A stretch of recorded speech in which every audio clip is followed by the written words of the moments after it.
Hi folks, Dr. Sinatra here, and I was just cooking a chicken dinner in my kitchen. And look, it's flu season right now, and we need to protect ourselves from the flu.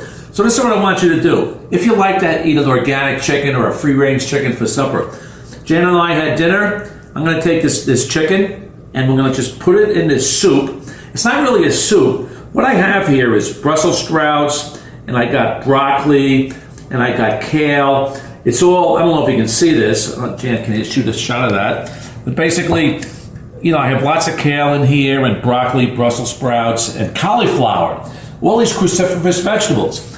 I'm going to chop up an onion, fine. Lots of cloves of garlic. I'm going to add a little olive oil, just a little now, just over the chicken, just to give it some flavoring. And then I like red pepper, you know. I learned this from a pomologist, an older pomologist from the local area, and he told me that he learned it from the Romans, and I wrote about it in the newsletter maybe about 3 years ago. And I have to tell you, it was just amazing. Now look, if you want to use spices, this is my Vervana, my olive oil blend, which has a lot of red pepper in it. And I'm going to just put that in here. And here's the deal.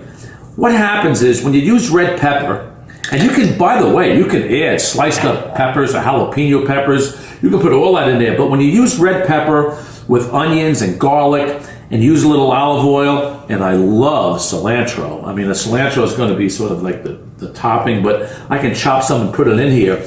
But the release of the aromatic oils, and you boil the chicken for a few hours. The cartilage breaks down, you get the bone broth out of it, the aromatic oils from all these spices, onions and garlic, and if you use a jalapeno pepper, that's even better. But the broth gets hot, real hot, and you sort of simmer the chicken for a few hours, and everything melts together. It's like a cauldron. And if you have the flu, this is going to be like heaven, because the hot fluid is going to help loosen up the mucus in the chest. It's going to be like a natural organic expectorant. And I got to tell you, folks, years ago when I tried this, and I tried it in my patients, they all came back and they said it absolutely worked. And I tried it myself, and I love it. So if you got the flu and you want to heal yourself medicinally, use an old Roman recipe that's 2,000 years old. Do an organic chicken in a nice pot full of vegetables, lots of garlic, onion, and cayenne pepper. You think you died and went to heaven. It tastes great, and you're going to get rid of the symptoms of the flu. Trust me, I've done it. It works.